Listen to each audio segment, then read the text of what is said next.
Olá pessoal e sejam mais uma vez bem-vindos aqui ao Flippa Books. Hoje vou falar sobre as leituras absolutamente fantásticas que eu fiz durante o mês de Fevereiro.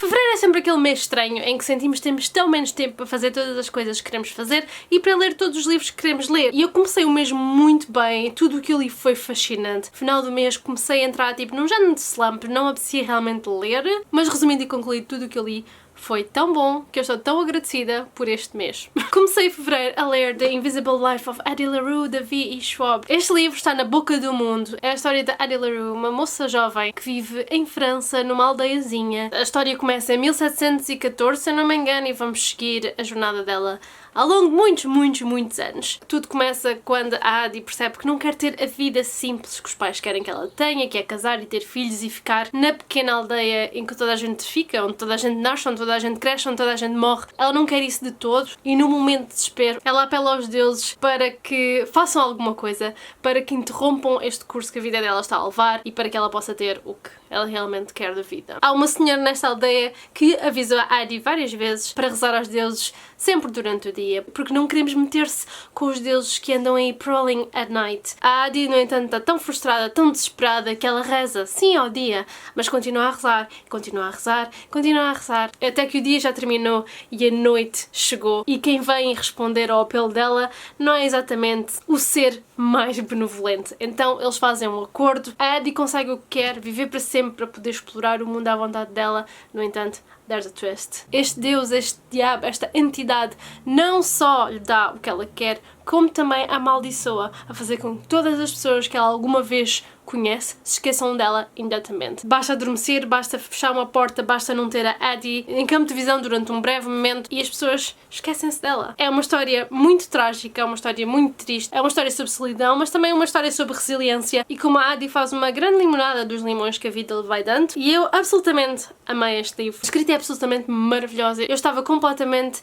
transfixada a ouvir o audiobook e ao mesmo tempo a folhear estas páginas. Parecia que parava no tempo simplesmente a consumir esta história. Eu estava a ler esta história, eu só queria abraçar a Addie e fazer com que tudo ficasse bem. A história em si, as dinâmicas entre este pacto que foi criado, as pessoas que a Addie vai conhecendo, o modo como ela vai tentando perceber os limites do acordo e tentar revoltar-se contra o mesmo. Opa, é tão triste e tão bom. Absolutamente amei The Invisible Life of Addie LaRue. A minha única grande tristeza é não haver mais. Eu entendo que há pessoas que possam ler e sentir que falta qualquer coisa. Aqui eu também senti isso. Talvez a grande parte do livro, mas a verdade é que eu acabei de ler este livro e automaticamente reli as últimas 200 páginas ao ouvir o audiobook porque eu não queria que acabasse. Eu estava completamente engrenhada nesta história, nesta atmosfera, neste mundo, nestas personagens e queria tanto que houvesse mais um livro com a Addie LaRue. Fenomenal, mais uma vez, tão diferente de todos os livros que a V.E. Schwab alguma vez escreveu. Aliás, eu acho que todos os livros que eu li dela, que foram praticamente todos têm uma essência muito própria, muito diferente. É por isso que eu raramente consigo dizer que gosto mais um do que do outro, porque eles são diferentes por tantos motivos e têm coisas que nos agarram que são tão diferentes. Mas este livro é um livro de uma vida, eu vou querer relê-lo, foi tão fascinante, eu estou tão contente por ter lido este livro. Depois de terminar Addie LaRue, ingressei na viagem que foi The Vanishing Half, de Brit Bennett. Este era um livro que eu queria ler há imenso tempo, é um livro que também tem sido super bem falado aqui pelos booktubes e é um livro que eu fiquei completamente mais uma vez fascinada, boquiaberta, sem conseguir deslargar da magia que esta narrativa estava a oferecer. Em The Vanishing Half nós seguimos duas irmãs gêmeas, elas cresceram nesta terra, nesta vila muito pequena, onde a população é feita de pessoas negras, mas são pessoas negras com peles muito claras, que passam facilmente por pessoas brancas, e isto é importante porque traz tanto comentário social ao longo de toda a narrativa. Foi uma coisa que me deixou fascinada do início ao fim, ser estas pessoas negras que queriam ao máximo ser brancas. É só em si um statement tão grande e uma ideia tão interessante de trabalhar num livro de ficção. Também acho que é importante notar que este livro se passa na altura que ainda havia segregação nos Estados Unidos da América. Aliás, passa-se quase no fim desse período, porque já há aqui alturas em que falamos em que já havia espaços onde já não estavam a exercer segregação, em que separavam os brancos dos negros. Não sei se toda a gente tem este conhecimento. Até eu não sei se aprendi isto na escola ou se aprendi isto há pouco tempo ou a ver no YouTube ou a ler livros que separavam as pessoas de cor das pessoas brancas. Havia espaços designados para pessoas negras e pessoas de cor não podiam ir simplesmente para espaços brancos. Portanto, era assim tão drástico e é estranho pensar que isso era a realidade e não foi assim há tanto tempo. E esta história passa-se ainda nesse período. Nós estamos então a seguir as duas irmãs gêmeas, a Desiree e a Stella, que querem ambas sair da terrinha por motivos diferentes, enquanto que a Desiree acha completamente estúpido este orgulho que as pessoas da terra dela têm de não se juntar com pessoas escuras. A Stella meio que usa essa capacidade de passar por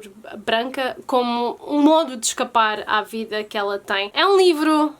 Como é que eu ia te explicar este livro? É um livro super interessante, dinâmicas super interessantes, também drástico e triste ver algumas das ações destas personagens, mas também é super interessante tentar perceber os porquês das decisões tomadas, perceber o trauma que estas duas irmãs tiveram a passar por, tanto na sua infância como na sua adolescência e depois na sua vida adulta. Eu gostei imenso, tem personagens tão boas, tem tantas coisas interessantes a dizer, adorei completamente a escrita da Brit Bennett também, até já comprei mais um livro dela para ler, e foi um livro que me surpreendeu muito pela positiva, não só por o que eu já falei, mas porque também depois traz tantas outras temáticas. Não só seguimos as irmãs, como vamos seguir as filhas delas, toda uma nova geração, todo outro período temporal. Vamos ter personagens transexuais, que foi uma coisa que eu não estava à espera e que foi feito de um modo tão bonito, tão real, tão fantástico, que eu não sei, eu amei, eu gostei mesmo deste livro. Mais uma vez, estou super agradecida por fevereiro de 2021 ter sido o mês que eu consumi esta história. Comecei o mês super bem e isto continuou porque a seguir li Raybearer de Jordan F. Cohen. Este livro é uma fantasia que nos conta a história da Tarisai. A Tarisai foi criada completamente isolada do mundo exterior. Toda a vida dela, as pessoas mais próximas dela foram os criados, as pessoas que a mãe dela metia ali para a ensinar e educar. A Tarisai raramente via a mãe e quando via a mãe nem sequer falava com ela, e isto tudo tem um propósito porque rapidamente ficamos a perceber que Tarisai foi criada do modo que foi criada porque a mãe a queria enviar para a capital para ela passar todos estes testes e entrar no círculo mais próximo do imperador, ou do futuro imperador. Esta história foi fantástica para mim também, em tantos sentidos. Adoro o início, como começamos com a Tarisai quando ela é pequena, adoro narradores que são crianças. Traz toda aquela inocência para a narrativa, traz toda aquela não ter qualquer género de prejudícios, não ver o mundo já com 1000 lentes. E para mim a coisa mais forte deste livro foi sem dúvida as relações entre as personagens, a sério. Eu ainda agora penso nisto e o meu coração aperta, porque a maneira como as personagens destes livros se conhecem, a maneira como eles criam laços e ficam lado a lado para todo sempre, é uma história tão bonita, é uma história de encontrar família que não partilha o teu sangue, é uma história sobre confiança e sobre lealdade, é uma história sobre ir contra o mal que há no mundo para cuidar daqueles que nos são tão próximos. Gostei tanto dos laços entre estas personagens. Tem pontos menos negativos. Eu gostei imenso deste livro até ao fim da parte 2 e depois a partir daí comecei a ter mais problemas com a história, tipo, mais no sentido em que há muitas decisões que a autora fez que são mais clichê em vez de serem surpreendentes, e eu fiquei tipo, ok. E também houve aqui uma cena de clímax que para mim foi um bocado exagerada, dramática, aconteceu demasiada coisa ali numa página, por assim dizer. Mas tirando isso, adorei onde o livro terminou. Estou ansiosíssima para ler o segundo livro que vai sair em agosto deste ano. I'm so excited. Gostei imenso da escrita da autora. Também ouvi o audiobook, também adorei imenso o audiobook, por isso, mesmo tendo pontos menos positivos, mais uma grande leitura. Todos estes livros foram leituras conjuntas e só queria parar aqui para agradecer a toda a gente que se juntamos e lemos livros em conjunto e depois fazemos chamadas e falamos sobre o mesmo. Eu adoro estas experiências e eu possivelmente não teria pegado, se calhar, em nenhum destes livros este mês se não fosse por todos vocês. O resto de fevereiro para mim foi passado a ler Attack on Titan, o mangá. Eu li do volume 1, que é este, ao volume 7. Ainda é uma pilha jeitosa, mas eu tenho só este aqui para demonstrar. Este foi um mangá que eu comecei a ler por causa da minha irmã Leonor, porque ela é que adora de Lira, ama esta história e tem 1000 sentimentos em relação à mesma. Eu resolvi saber sobre o que é que tratava e fiquei automaticamente viciada. Eu vou deixar a Leonor vir aqui, eu convidei-a a vir aqui ao Flipa Books para explicar sobre o que é que Attack on Titan fala. Por isso vou deixar aqui o clipe. Obrigada, Leonor, e espero que gostem. Ok, Attack on Titan. Mas o que é Attack on Titan? Então, let's explain. Neste mundo, a humanidade está em risco constante. E porquê, vocês perguntam? Por causa dos titãs. Os titãs são tipos giganórmicos e comem pessoas. Mas a humanidade está protegida por walls, muralhas. Há 3 muralhas. A Cena, a Rose e a Maria. Para proteger as muralhas, temos 3 tipos de soldados. Military Police, mais no interior, para proteger o rei. Temos os Garrisons, que protegem as muralhas e o povo. E depois temos os Scouts. A função deles é ir para além das muralhas, explorar o exterior. E nós seguimos um triozinho, mais especificamente uma pessoa desse trio.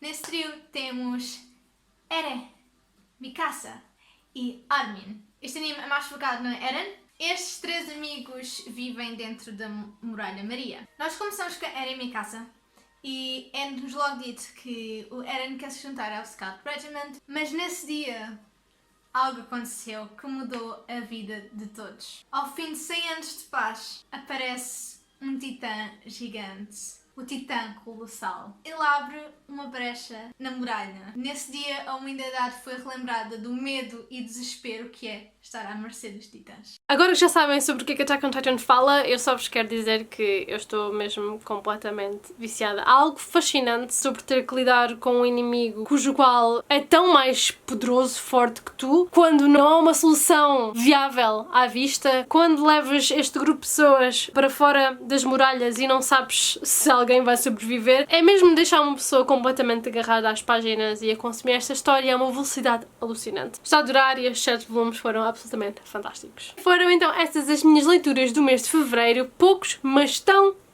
bons. Eu amei todas as leituras que eu fiz em fevereiro e estou tão contente por isso. Eu espero que o vosso mês de fevereiro tenha sido bom em termos de leituras e eu espero que vocês tenham acabado de adicionar todos estes livros à vossa TBR, porque eles valem mesmo muito a pena. Obrigada por assistirem a este vídeo e nós vemos no próximo aqui na Flipabooks. Bye!